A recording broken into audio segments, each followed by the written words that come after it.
دیکھیے عبد المطلب نے کیا کہا اونٹ میرے ہے، میں لینے آیا ہوں، کعبۃ اللہ اللہ کا ہے،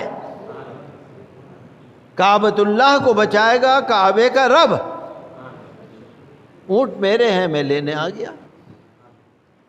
تو اللہ نے فرمایا دیکھا نہیں اللہ نے ہاتھی والوں کے ساتھ کیا کیا، دیکھا نہیں کیا؟ تو میرے کہنے کا مطلب یہ ہے کہ اللہ تعالیٰ کے مدد کے ہزاروں طریقے ہیں۔ جو الم تر کیف کی صورت آپ پڑھتے ہیں، اس کا مطلب کیا ہے؟ الم تر کیفا، کیا تم نے نہیں دیکھا اللہ تعالیٰ نے کیا برتاؤ کیا تھا ہاتھی والے کے ساتھ؟ الم یجعل کیدہم فی تضلیل، کیا اللہ نے اس کے مکاری کو بیکار نہیں کر دیا؟ وارسل علیہم طیرا ابابیل، اور اس کے اوپر اللہ نے پرندوں کے جھنڈ بھیجے، ترمیہم بحجارۃ من سجیل، کہ وہ کنکر اس کے اوپر مار رہے تھے ان کے اوپر، فجعلہم کعصف ماکول، اللہ نے ان کے ہاتھیوں کو اور ان کے فوجیوں کو کھائے ہوئے بھوسے کی طرح بنا دیا۔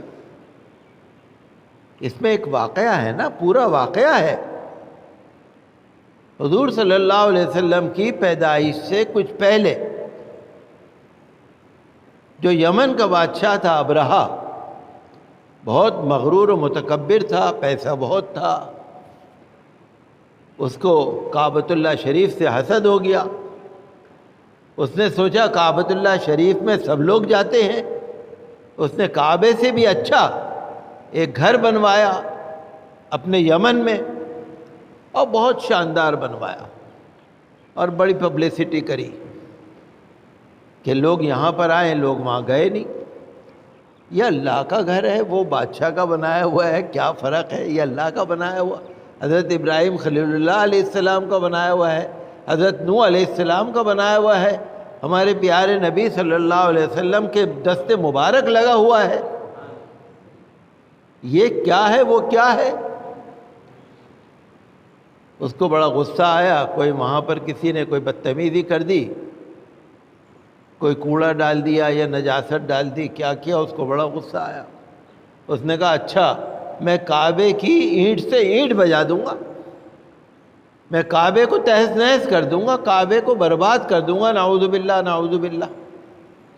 چڑھائی کر دی، اس کے پاس فوج بھی ہاتھیوں کی فوج تھی، ہاتھیوں کی فوج، اور ہاتھی بھی بادشاہ کے ہاتھی، ایک بڑے بڑے ہاتھی، ہاتھیوں کی فوج لے کے آ گیا۔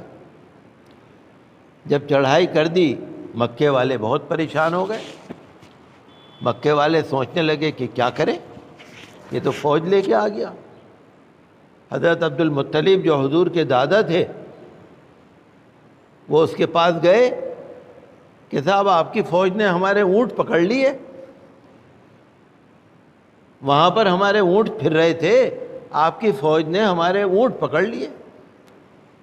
ابرہہ ہنس کے کہنے لگا میں تو کعبے کو ڈھانے آیا ہوں، تم اپنے اونٹ لینے آ گئے؟ تمہیں مجھ سے یہ کہنا چاہیے کہ معاف کر دو، معاف کر دو، ہمارے کعبے کو نہ ڈھاؤ، ہمیں بچا لو، تمہیں تو یہ کہنا چاہیے، تم تو اپنے اونٹ لینے آ گئے۔ دیکھیے عبد المطلب نے کیا کہا اونٹ میرے ہے، میں لینے آیا ہوں، کعبۃ اللہ اللہ کا ہے،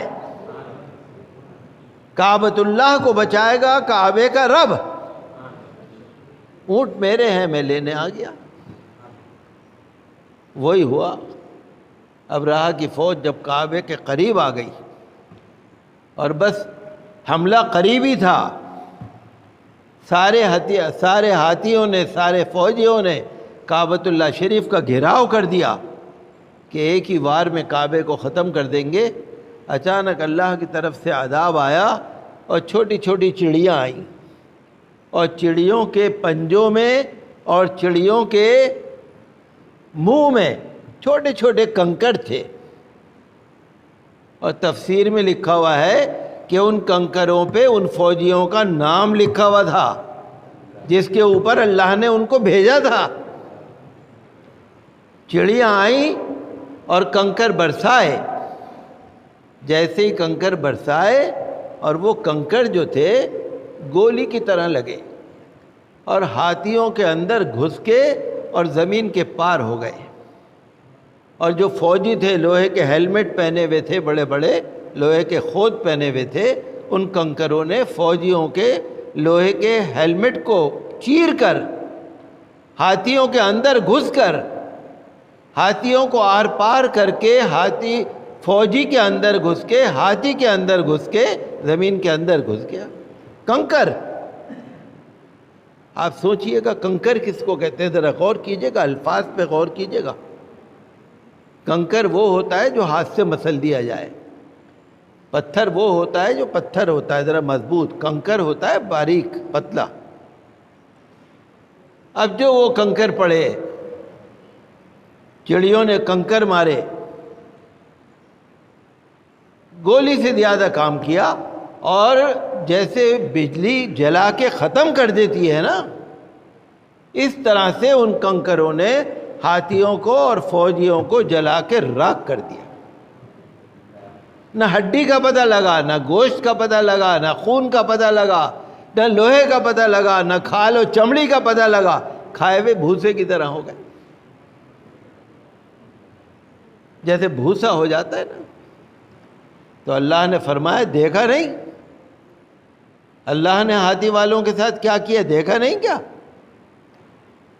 تو میرے کہنے کا مطلب یہ ہے کہ اللہ تعالیٰ کے مدد کے ہزاروں طریقے ہیں، لیکن ہم اس قابل بنیں کہ اللہ ہماری مدد کرے. یہ ہے اصل بات. اگر ہماری گناہوں سے ہم دور رہیں گے، عبادتوں میں لگے رہیں گے، اللہ تعالیٰ اور اس کے رسول صلی اللہ علیہ وسلم کی فرما برداری کریں گے، ہمارے اندر عاجزی ہوگی، انکساری ہوگی، محبت ہوگی، ہمارے دل صاف ہوں گے، جب ہم نیک بن جائیں گے، جیسے صحابہ کرام رضی اللہ عنہم اجمعین تھے ویسے نیک بن جائیں گے، اللہ کے ولیوں جیسے اللہ کے ولیوں کے جو عقیدت مند ہوتے تھے پہلے، ویسے اگر ہم بن جائیں گے، اللہ کی مدد آنی شروع ہو جائے گی. اور اللہ کی آزمائش بھی آتی ہے، مدد بھی آتی ہے، آزمائش بھی آتی ہے. تو آج ضرورت ہے کہ ہم اس قابل بن جائیں. اس کے لیے ضروری ہے کہ ہم اپنے آپ کا جائزہ لیں، محاسبہ کریں، حساب کتاب لگائیں. ہر ایک آدمی ہمارے اندر سے میں نے کتنے گناہ کرے اور کتنے گناہ نہیں کیے اور کتنی نیکیاں کری، ذرا حساب کتاب تو لگا لو. بھئی ہماری نیکیاں زیادہ ہیں یا ہمارے گناہ زیادہ ہیں؟ جن گناہ سے ہم بچ سکتے ہوں، گناہ سے توبہ کر سکتے ہوں، تو پھر آپ اس قابل بن جائیں گے.